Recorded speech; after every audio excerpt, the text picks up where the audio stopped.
Take it easy, baby. The whisper that changed everything. Take it easy, Alara, he whispered. His voice was soft, almost calming, though everything inside me felt tense. I should have stopped him when his hand moved up my thigh, rough from long days of work but still gentle. But I didn't stop him. My eyes just closed. Then he said something I'll never forget. I just don't want you to hurt anymore, Alara. It sounded kind, like someone caring. But those words, they unlocked something deep in me, something I hadn't touched in a long time. From that moment, everything started to shift. The woman I thought I was, she began to fall apart. If you've ever stayed quiet just to keep the peace, just to do what's expected even when it hurts, keep listening. This isn't just about guilt, it's about the truths we bury. 4 years ago, people called it a miracle. A logging truck hit my car on a rainy highway in Maine. It slammed into the side where I sat, spinning my car like it weighed nothing. I woke up 3 weeks later in a hospital. The air smelled like cleaning chemicals and painkillers. My legs were held together by metal. My hips locked in place with screws. Pain was no longer just a feeling, it was part of me. Doctors told me I was lucky, that it could have been worse. But when you can't move on your own, when it takes someone else to help you roll over in bed, lucky doesn't mean much. I lost more than movement. I lost the version of me who used to run the town library, who loved hiking cliffs on Sundays. She vanished. My days blurred together. The silence made everything harder, especially being stuck in a body that didn't feel like mine. And when I looked in the mirror, I didn't recognize the face looking back. There was pain in her eyes, pain I hadn't seen before. After the accident, I became a kind of lesson for people to whisper about.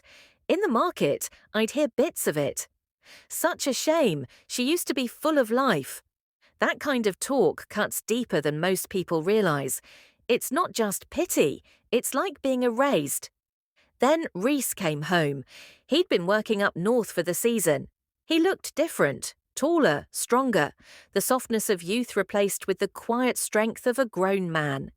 He moved through our old weather-beaten house like he belonged there, like he was filling all the spaces I no longer could. His voice had deepened, and his hands were steady and sure when he lifted me from my chair. I was still and heavy, but he made it seem easy. In the fog of painkillers and cold hospital sheets, something else started to rise in me. Not just gratitude. I felt seen, understood, like I mattered again.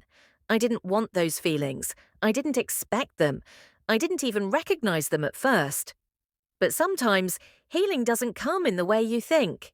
Sometimes it finds you in places you're not ready for. He was 6 when I first took him in. It was supposed to be temporary, just foster care until his family could sort things out. But months turned into years. No one ever came back for him. I was only 25 then, barely more than a girl myself. I fed him, bathed him, read him bedtime stories. He called me Mom long before I felt like I had earned the word. But eventually we became a family. It felt real. It felt right. Now I'm 46. He's 27. Life doesn't follow the rules we expect it to. Sometimes it flips everything upside down. The accident took more than my job or the keys to my car. It took my freedom. I couldn't even climb the stairs in my own house without help.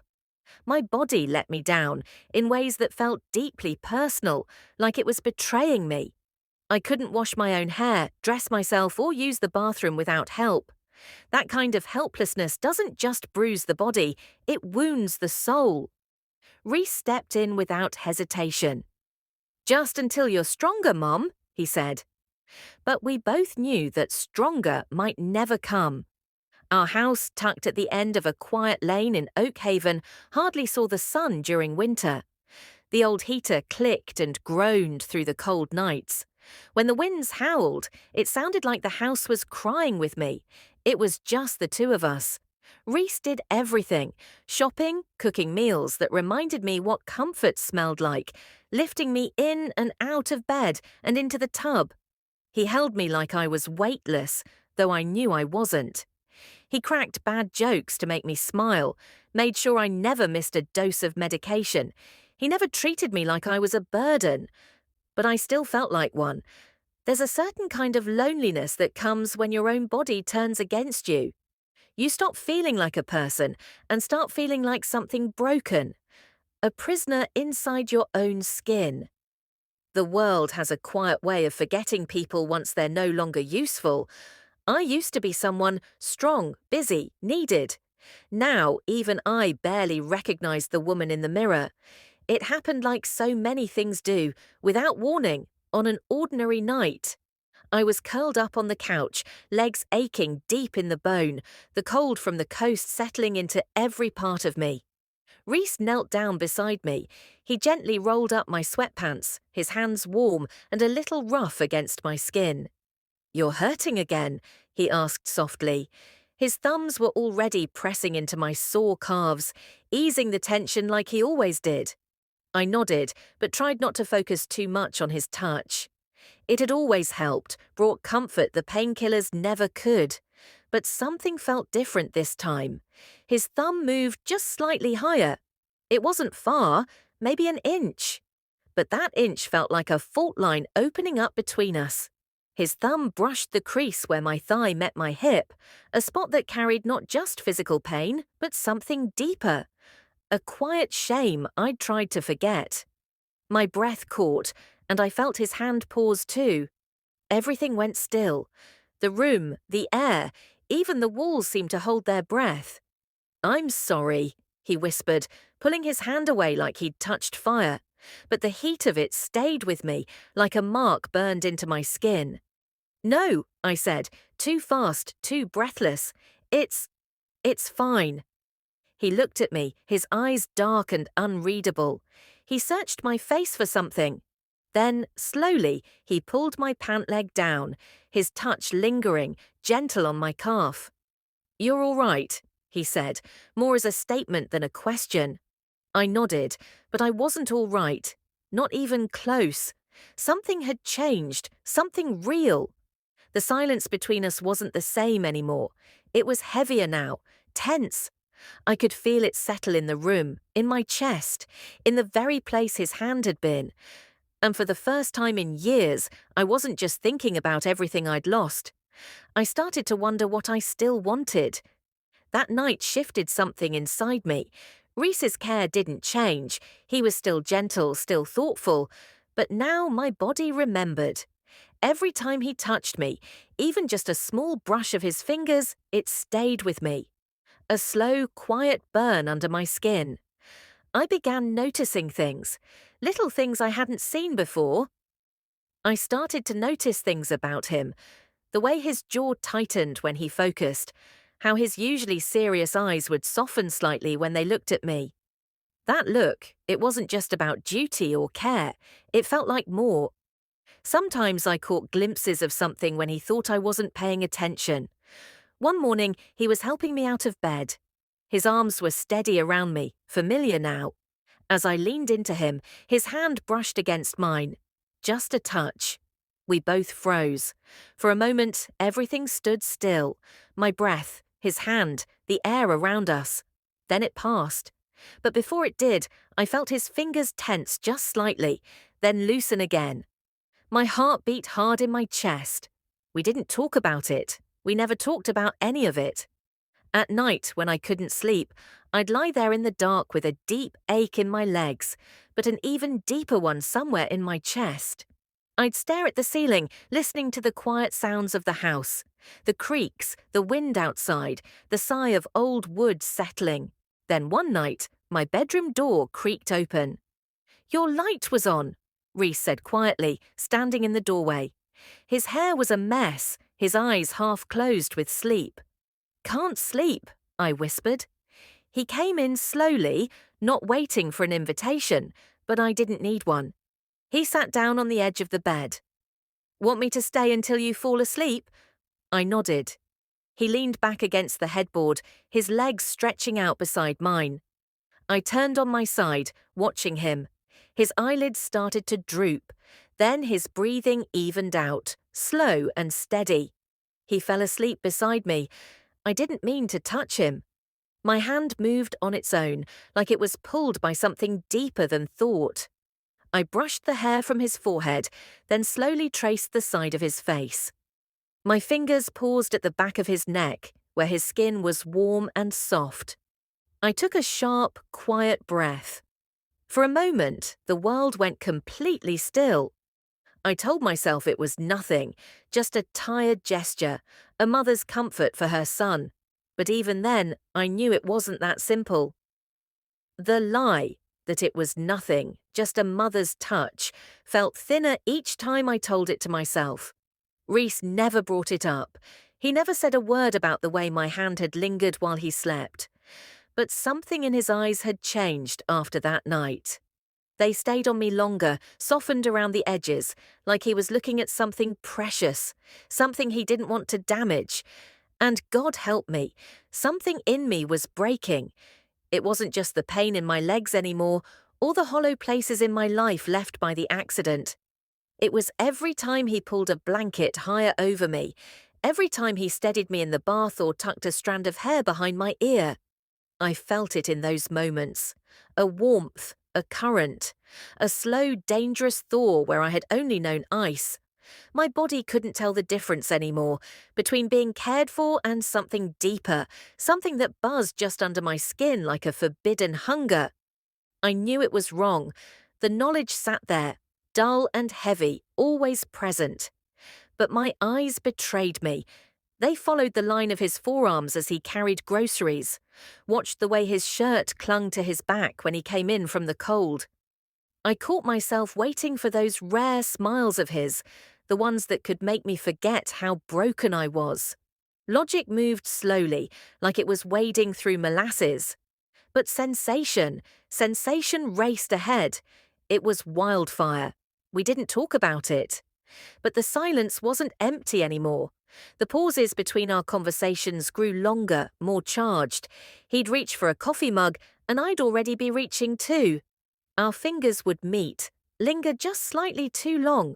The kitchen would grow warm after dinner, not from the stove, but from something else, something thick and stifling that made it hard to breathe. We danced around it, this thing neither of us would name, like it wasn't already flooding the space between us. I tried to keep things normal, folding laundry, talking about the wind, the grey skies, the tides. I asked about his day like I wasn't already watching him too closely. It all felt like acting, like I was playing a part in a script I hadn't agreed to. I wanted it to stop. Truly, I did. But deep down, beneath the exhaustion and the years of saying no to myself, something quiet and buried whispered that I didn't want it to stop at all. Then came Thursday. I was on the couch, legs curled under a heavy quilt. The rain pelted the windows like it wanted to break through. The house groaned with the storm. Reese walked in from work, drenched. His shirt clung to him, dark and soaked, revealing every line of his chest. His hair dripped, plastered to his forehead, cheeks flushed from the cold, and for a moment I forgot how to breathe. His hands were red, cracked from the cold. He stood there dripping, framed in the doorway like a question he was afraid to ask. "You okay?" he said, voice rough, boots thunking to the floor as he kicked them off. "Just cold," I managed. It came out soft, almost lost beneath the rhythm of rain against the windows. He disappeared without a word, then came back with a dry towel. He placed it over my shoulders with care, his hands brushing the side of my neck as he adjusted the edges. Then he sat beside me, closer than usual. Too close. Neither of us spoke. The old grandfather clock ticked steadily in the hallway. Water dripped from his sleeves, forming little dark spots on the floorboards. Then, under the quilt, his hand found mine. Hesitant at first, then sure. Our fingers threaded together like something natural, inevitable. "You're trembling," he murmured. His thumb moved gently over my knuckles. "It's nothing," I said. But we both knew that wasn't true. "You've been quiet lately." I turned to look at him. He was already watching me, and in his eyes I didn't see a boy. I didn't see the helper, the steady hands, or the quiet presence. I saw a man. If this is wrong, he whispered. His voice was low, rough-edged, trembling. Just tell me to stop, Alera. My name on his lips cracked something inside me. I opened my mouth. Nothing came out. Instead, I leaned in. It wasn't conscious. It wasn't planned. It was a pull, a current stronger than reason. And then he kissed me, not careful, not cautious, but like he'd been waiting, holding back a tide that could no longer be contained. It was urgent, messy, real. His hands cradled my face, thumbs brushing my cheekbones. My fingers fisted the front of his damp shirt, anchoring myself to the heat of him, to the wild thrum of his heartbeat under my palms.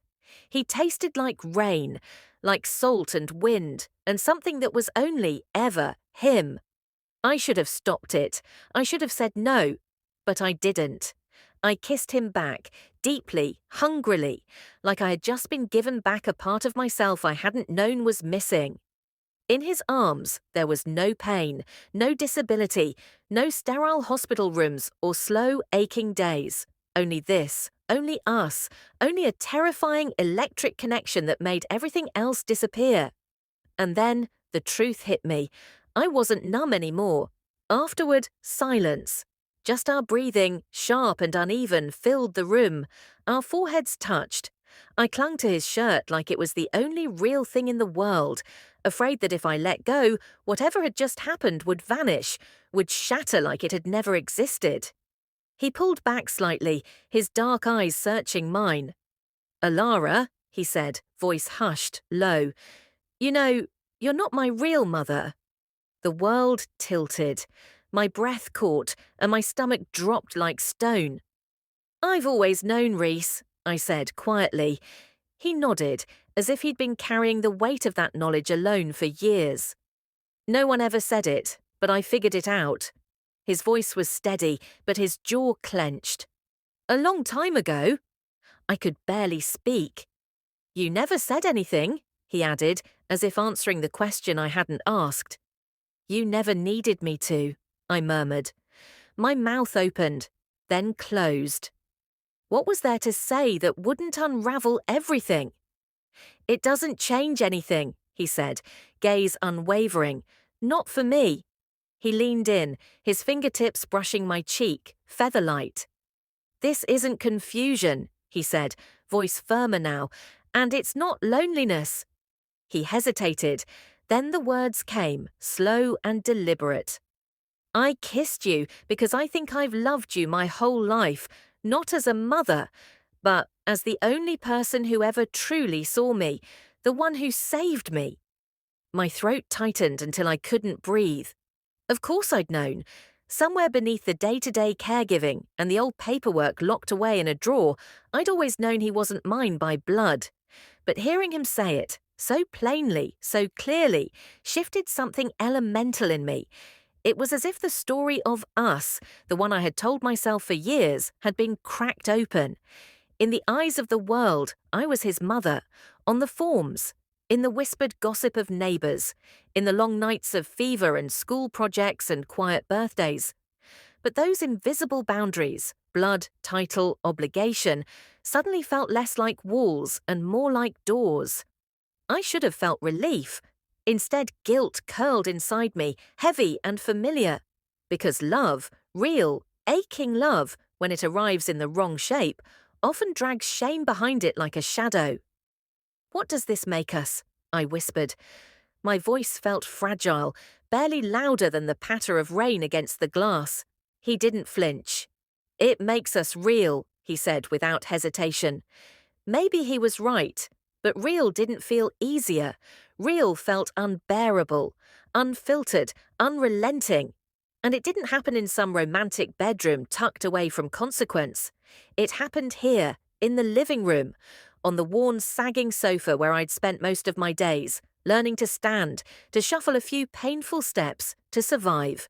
The same sofa I'd buried my face into and wept, believing no one saw. He always had. That evening, the dinner plates had barely cooled. He'd rinsed them, dried his hands, and returned. I was pretending to read, the quilt pulled high, my body weary from too many hours pretending I was fine. The air between us hummed, tense, electric. All night it had crackled, swollen with silence. Something was coming, something neither of us could name without setting the world ablaze. He sat beside me, and when our knees brushed, we both went still. He turned toward me slowly. Our hands found each other, a tentative, trembling touch. Our eyes locked. And there it was. Not just need, desire. Unfiltered, unmistakable, staring back at me with the full weight of its truth.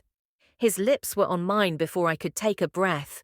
No hesitation this time, no slow burn, only the quiet violence of longing breaking loose, raw, urgent, inevitable. After years of half-living, of moving through days muted by pain, his breath mingling with mine felt like the first honest sound I'd heard in years. I clung to his shoulders, anchoring myself to the solidity of him, the heat of him. His body, so real, so present, held me like gravity. We didn't speak. We didn't need to. Our bodies said everything our mouths had been too afraid to. And when it was over, he didn't move away. He didn't rush to fix it, to name it, to undo it. He just stayed beside me, fingers still twined with mine, his breathing matched to my own, like a tide we couldn't hold back. I stared at the ceiling, and for the first time in what felt like a lifetime, I felt whole, seen, desired, alive. In the hush that followed, guilt was a distant echo. Not gone, but softened, dulled by a warmth still humming under my skin, a strange, quiet peace I hadn't expected to feel again. But morning is cruel. I couldn't meet his eyes. In the kitchen, I moved through the motions like a brittle actor, setting the table, pouring coffee, chatting about the weather. Each word a shield, each gesture a plea for something that felt like normal. My hand trembled as I passed him the butter. "Thanks," he said gently, handing me the toast. "That's the third time you've thanked me for the butter," he added, his voice soft, observant. I gave a hollow smile. Just feeling grateful. He studied me for a moment, eyes unreadable.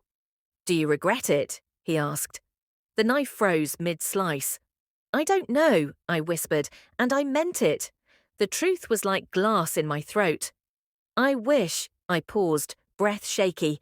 "I wish I didn't need it so much." He nodded slowly, absorbing every word. "So it wasn't a mistake?" he asked, quiet but steady. I hesitated, then met his gaze. "No," I said, "I owned it." He leaned in slightly, voice low, firm. "Last night, there was no shame in it for me, Alara." My throat tightened. "There will be," I said, voice raw. "One day." "No." His answer came fast, solid. "There shouldn't be, but you'll feel it, from the world. That's the real shame, not us, them." Finally, I looked up.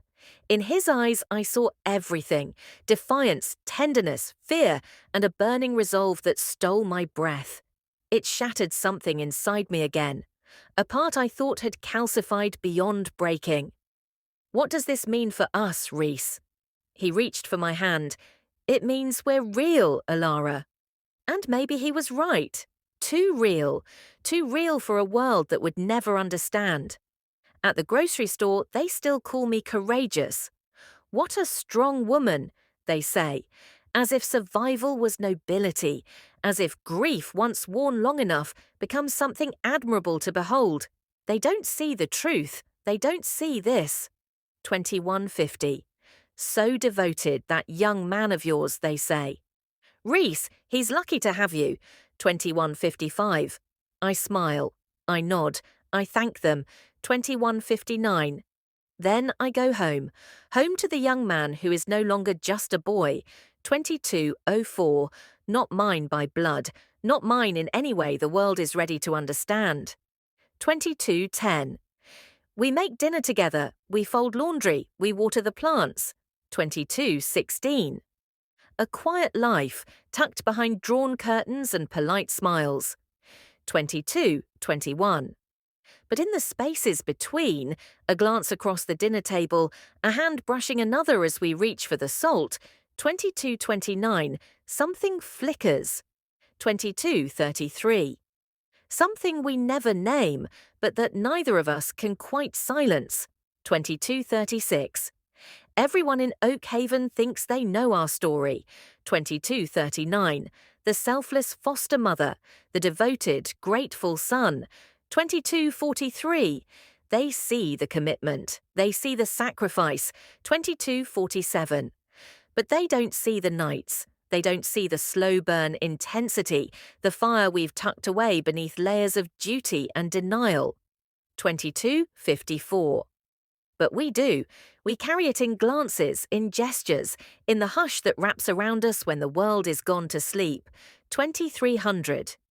When he takes my hand on the way to the car, his grip firm, grounding. 2305. It's a quiet vow. You are not alone. 2309. What we share in all its aching complexity is ours. No names, no definitions. Just a truth we don't dare voice but can no longer live without. 2315. Need anything else from town? He asks, voice casual. 2322. No, I whisper, curling my fingers around his. 2326. I have everything I need. 2329. And if this story, this fragile excavation of the space between love and taboo, 2334, stirred something in you, 2336, don't run from it, 2338. If it made you question, even for a moment, the tidy boxes we place around love, around right and wrong, 2341, then stay. Listen, because these stories, the quiet, forbidden ones, 2345, deserve to be heard. 2347. There are more secrets, more truths wrapped in silence. 2351, waiting for someone brave enough to feel them. In the quiet spaces between duty and desire, between what the world expects and what the heart dares to feel, lies the kind of story most people never tell. Alara and Reese's journey wasn't born from convention. It rose from silence, from longing, from the strange, tender ache of two people finding refuge in one another. Love, in all its forms, can be both sanctuary and storm. And sometimes the lines we swear never to cross blur. Thank you for journeying through this layered, emotionally charged story. Your time, openness, and willingness to sit with discomfort means everything. These aren't easy stories, but they are honest, and sometimes that's enough. Disclaimer. This is a work of fiction. All characters, names, settings, and events are entirely fictional and are meant for mature, reflective storytelling purposes only. This narrative does not promote or glorify inappropriate relationships or real-life actions that breach ethical or legal boundaries. It aims to explore complex emotional truths through the lens of fiction. Reader discretion is strongly advised. If this story stirred something in you, conflict, reflection, or even quiet recognition, know that you're not alone. Fiction gives us a mirror, not always to who we are, but sometimes to what we dare not say aloud. Stay curious. Stay human.